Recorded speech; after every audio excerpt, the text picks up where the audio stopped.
Xin chào 500 anh em, chào mừng anh em đã quay trở lại với Anime Wiki. Healer, danh hiệu dành cho những người xấu năng lực chữa trị và phục hồi vết thương cho người khác. Đối với họ, sinh mạng của con người là rất quan trọng và cứu người cũng là mục đích tối cao. Vậy sẽ ra sao nếu sinh mạng một healer bị coi thường, bị lợi dụng và tra tấn? Đó là câu chuyện của Keiichiru, nhân vật chính trong series novel manga anime Healer báo thù. Ngày hôm nay chúng ta sẽ không bàn về câu hỏi Healer báo thù có phải là hentai hay không. Thay vào đó hãy cùng nhau tìm hiểu về Keiichiru, người anh hùng đã trở thành một phản anh hùng, thông qua video top 5 sự thật về Keiichiru nhé anh em. Lưu ý video có chứa spoil và vì lý do bản quyền nên tớ chỉ có thể lấy thông tin từ manga và vol 7 của phần novel trở xuống.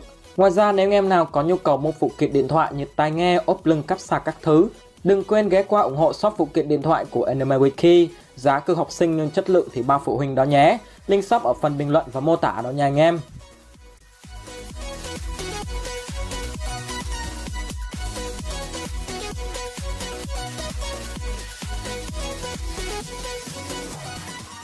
Đầu tiên là quá khứ của Keiichiru. Dù là một người từ tương lai quay về quá khứ để báo thù, thế nhưng ở cả hai dòng thời gian, từ điển của Keiichiru đều vỏn vẹn trong hai từ đau khổ. Cậu sinh ra và lớn lên ở Anban, một ngôi làng yên bình và hết sức bình thường. Cha cậu là một người nông dân hành nghề trồng táo. Thỉnh thoảng khi rảnh rỗi ông cũng thường đi săn để kiếm thêm thu nhập cho gia đình. Chính vì lẽ đó mà ngay từ nhỏ, Keiichiru đã có một số khả năng như trồng cây, săn bắn hái lượm và còn biết làm cả bánh. Thế nhưng cho đến một ngày trong khi đi bán táo, lũ quái vật đã tấn công và giết chết cha mẹ cậu. Keiichiru đã rất buồn, trong phút chốc cậu mất đi tất cả và trở thành một đứa trẻ mồ côi. Khi đó chị hàng xóm Anna đã cưu mang và chăm sóc yêu thương cậu như một đứa em trai. Cũng từ đây Keiichiru thề rằng cậu sẽ trở thành anh hùng, sẽ giết toàn bộ quái vật để những câu chuyện buồn như cuộc đời cậu không xảy ra thêm một lần nào nữa. Khi Anna hỏi rằng nếu Keiichiru không thức tỉnh thành anh hùng hay chức nghiệp thiên về chiến đấu thì cậu sẽ như thế nào, và anh chàng đã nói rằng cậu sẽ bảo vệ vườn táo của cha mẹ mình cho đến khi chết, sẽ trồng ra những quả táo ngon nhất và làm những chiếc bánh ngon nhất để mọi người đều được hưởng sự hạnh phúc. Một ước mơ thật giản dị, trong sáng và đẹp đẽ phải không nào? Thế nhưng cuộc đời vốn bất công nên cọng lông không bao giờ thẳng, đúng như những gì mong đợi. Vào năm 15 tuổi, Keiichiru đã thức tỉnh trở thành một anh hùng, những người được xem là chiến binh cao quý của nhân loại. Anna cũng rưng rưng nước mắt trong niềm hạnh phúc. Ước mơ của đứa em đã trở thành hiện thực. Ngôi làng Anban cuối cùng đã có một anh hùng. Là thế giới nơi khả năng chiến đấu rất được trọng dụng, thế nhưng Keiichiru lại sở hữu khả năng trị liệu, một năng lực rất mạnh nhưng lại bị người khác coi thường. Sau khi đón cậu về vương quốc Gioran, công chúa Flare lập tức coi Keiichiru là phế vật, và khi nhận ra khả năng hồi phục của cậu sánh ngang đẳng cấp của thần thánh, Flare dần có một cách nhìn khác, nhưng đó là cách nhìn dành cho một công cụ, một nô lệ đáng được sử dụng. Để thuận tiện cho quá trình khai thác Keiichiru, Flare đã cho cậu nghiện thuốc phiện, tước đoạt lý trí, tra tấn theo hàng trăm cách khủng khiếp khác nhau như đánh đập hay nô lệ tình dục, đau đớn tột cùng cả về thể xác lẫn tinh thần. Cứ thế, ban ngày thì Keiichiru bị ép đi chữa trị, đêm về thì bị hành hạ bởi cơn nghiện và đám gái hư. Mọi thứ bắt đầu trở nên sáng sủa hơn khi Keiichiru dần phát triển năng lực kháng thuốc, nhưng cậu đã quyết định sẽ tiếp tục chịu đựng để chờ đợi cơ hội báo thù. Trong khoảng thời gian này, Keiichiru bắt đầu hiểu nhiều hơn về sức mạnh của mình và cuối cùng đi đến quyết định sẽ chữa trị cho cả thế giới bằng cách trở về quá khứ. Sau khi đánh bại Quỷ Vương và có được viên đá hiên giả, Keiichiru đã biến kế hoạch đó thành hiện thực và quay trở về thời điểm chuẩn bị thức tỉnh thành anh hùng. Mọi chuyện trong anime cũng bắt đầu từ đây. Sự thật số 2 về sức mạnh của Keiichiru là một anh hùng, một trong 10 thực thể được Chúa Trời tạo ra để đánh bại Quỷ Vương, thế nên Keiichiru rất mạnh. Thậm chí cho đến thời điểm hiện tại, anh ta vẫn là nhân vật có tiềm năng phát triển mạnh nhất. Cũng như 9 anh hùng khác, cậu không có giới hạn về cấp độ và được nhân 2 kinh nghiệm khi giết quái vật hay giết người. Ngoài ra, Keiichiru cũng được đánh giá là cực kỳ thông minh và tinh danh. Cậu có kiến thức uyên thâm về phép thuật và có thể phát triển năng lực heal của mình theo nhiều cách rất độc đáo. Thanh niên này còn có thể đưa ra những chiến thuật rất hợp lý để đảm bảo rằng bất kỳ trận chiến nào cậu tham gia đều có lợi nhất có thể. Điều này được minh họa rõ nhất trong cuộc tấn công của cậu vào đấu trường.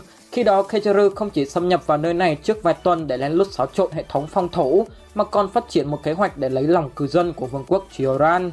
Keiichiru còn có khả năng thao túng và biết chính xác những thứ nào cần thiết để biến một người thành tín đồ trung thành. Tetuna và Everest chính là minh chứng cho điều này. Về sức mạnh, trong một vài mô típ mà chúng ta thường thấy, thì những pháp sư sở hữu năng lực hồi phục thường rất yếu về thể chất và chỉ đứng sau hỗ trợ. Thế nhưng Keiichiru chính là ví dụ tiêu biểu cho hình mẫu một healer oanh tạc chiến trường sẽ đáng sợ như thế nào. Với năng lực đó, Keijuru có thể thoải mái chiến đấu và khi bị thương thì đơn giản là chỉ cần hồi phục. Tuy vậy, bản chất khả năng hồi phục của Keijuru không phải là tăng tốc độ tái tạo vết thương, mà nó là quay ngược thời gian để đưa thứ cậu chữa trị về trạng thái ban đầu. Ở thời điểm mới nhận được năng lực này, Keijuru đã phải chịu rất nhiều đau đớn mà người đó từng trải qua, nhưng đến sau này nhược điểm ấy đã không còn nữa. Cũng chính vì hiểu rõ bản chất này nên Keijuru biết được năng lực của cậu không chỉ dừng lại ở mức độ hồi phục vết thương hay các bộ phận cơ thể, mà nó thậm chí còn có thể tác động đến cả khái niệm, thứ vốn được coi là định luật của thế giới. Anh em còn nhớ giây phút Keijuru quay ngược thời gian chứ? Đó không phải là năng lực du hành thời gian từ viên đá hiên giả, mà thực chất viên đá hiên giả đã cung cấp cho cậu lượng mana khổng lồ đủ để khôi phục khái niệm thế giới. Chúng ta có thể chia khả năng hồi phục của Keijuru thành 5 năng lực nhỏ hơn. Đầu tiên là khả năng bắt chước. Nếu mỗi khi Keijuru hồi phục cho ai đó, cậu sẽ nhận được kinh nghiệm, kỹ năng chiến đấu và năng lực của người đó. Với việc chữa trị cho hơn hàng trăm người, Keijuru có rất nhiều kinh nghiệm và chiêu thức khác nhau. Trong số chúng có những thứ rất mạnh mẽ như thuật giá kim và kim phái Claret của thanh kiếm Kuraha. Khả năng thứ hai đó là biến đổi hồi phục. Đây là kỹ năng one hit siêu bá đạo khi có thể phá hủy cơ thể của mục tiêu từ bên trong nếu Keijuru chạm được vào kẻ đó. Sau này tầm ảnh hưởng của năng lực này càng tăng thêm và trở thành một sát chiêu rất đáng sợ khi Keijuru sở hữu thần giáp Kyojust, cho phép cậu biến đổi hồi phục mọi kẻ địch trong một phạm vi nhất định. Kỹ năng này thực chất là thay đổi cơ thể mục tiêu để khiến họ chết đi, ví dụ như làm tắc nghẽn mạch máu để khiến cơ thể kẻ địch nổ tung, vân vân và mây mây. Kỹ năng thứ ba là đánh cắp. Keijuru có khả năng đánh cắp cấp độ của một số người để tăng cấp cho mình. Cậu cũng có thể lấy đi một phần hoặc toàn bộ mana của người khác. Đây cũng chính là kỹ năng khắc chế cứng các pháp sư, vì đối với họ mana là một thứ cực kỳ quan trọng. Năng lực thứ 5 là nâng cấp. Khả năng này cho phép Keijuru sửa đổi mọi thứ theo ý muốn bằng cách nâng cấp chúng. Cậu có thể thay đổi các chỉ số không thể thay đổi như sức mạnh, tốc độ, kháng phép, phòng thủ và tấn công phép thuật. Anh em có thể hiểu bản chất như là lấy chỉ số này cộng sang chỉ số khác vậy. Điểm yếu của nó là người đó sẽ không thể thay đổi tổng chỉ số, mà chỉ cơ động nó trong những trường hợp nhất định.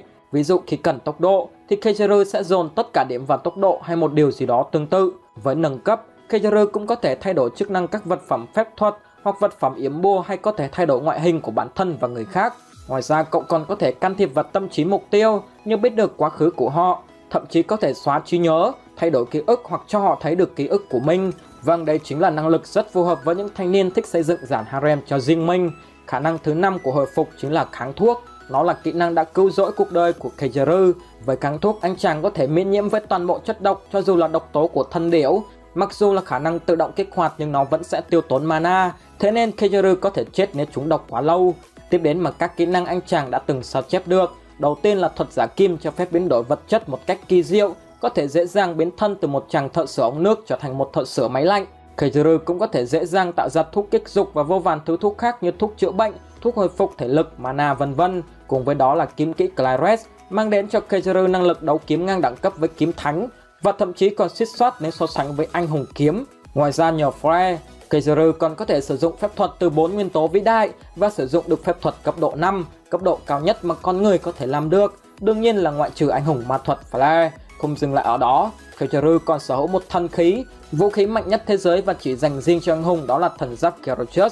Miễn là mana chưa cạn kiệt, Keijuru có thể để bộ giáp tự động chữa lành mọi vết thương. Ngoài ra thần giáp Kyojust cũng cho phép Keijuru sử dụng các phép thuật trong phạm vi 1 mét mà không cần phải tiếp xúc trực tiếp với mục tiêu. Hiện tại cấp độ của Keijuru là trên 200, hơn hẳn mọi kẻ từng xuất hiện trong series. Với điều này, toàn bộ chỉ số của cậu đều vượt qua tưởng tượng của nhân loại, có thể di chuyển với vận tốc hơn cả âm thanh, tức là 1236 km/h hoặc 343,3 m/giây. Cậu dường như cũng không còn cảm giác đau đớn nếu bị kẻ yếu đánh, theo kiểu mọi thanh kiếm tầm thường sẽ bị gãy nếu chém vào Keijuru ấy anh em. Sự thật số 3 chính là lục nhãn và hồn nhãn. Keijuru hiện sở hữu 4 con mắt. Đầu tiên là 2 con mắt bình thường của cậu. Cái thứ ba là lục nhãn, đôi mắt mang đến khả năng nhìn thấu vạn vật. Nó có thể nhận thức được lượng mana lơ lửng trong bầu khí quyển, các đường ranh giới, thông tin về tên thật và chỉ số của mục tiêu. Ngoài ra thì tầm nhìn của Keijuru cũng tăng một cách đột biến, khiến cậu có thể nhìn mọi thứ ở khoảng cách cực xa, nhìn xuyên đồ vật và cả quần áo, vân vân và mây mây. Và con mắt thứ tư của Keijuru là hồn nhãn, thứ được thân điểu tặng sau khi cậu hoàn thành thử thách của nó. Con mắt này cho phép Keijuru nhìn thấy trước được khoảng vài giây trong tương lai, mang đến những khả năng cực kỳ bá đạo trong chiến đấu, như để chơi trò đố anh bắt được em với mấy anh cơ động, hoặc màn đứng đợi từ chiều với các thanh niên hổ báo. Về cơ bản thì con mắt này cũng giống như con mắt tương lai của Rudeus trong Thất nghiệp chuyển sinh, nên anh em nào xem bộ này cứ liên tưởng đến nó nhé. Sự thật thứ tư, Kageru là một anh hùng rất nhỏ. Nếu anh em nghĩ rằng số phận của Kageru là vô cùng đau khổ, thì không chỉ dừng lại ở đó khi những người thân, người bạn của cậu cũng không thoát khỏi số phận này. Đầu tiên là Anna, mối tình đau của Kageru, người đã cưu mang cậu như người mẹ thứ hai và là người duy nhất yêu thương cậu thật lòng. Khi Kageru làm xáo trộn vương quốc Chioran, Anna đã bị Renat, khi đó đang mang hình dạng của Kageru, hấp diêm cô giữa toàn bộ người dân trong làng. Sau đó cô đã chết một cách cực kỳ đau khổ và nhục nhã. Sau đó ngôi làng mà Kageru từng sinh sống và là nơi cậu đã ước sẽ bảo vệ cũng bị tiêu diệt gần hết. Người bạn thứ hai của Kageru là Karuman, một thương gia rất tuyệt vời, nhưng anh cũng sớm chết do bị giết trong cuộc thảm sát của Non.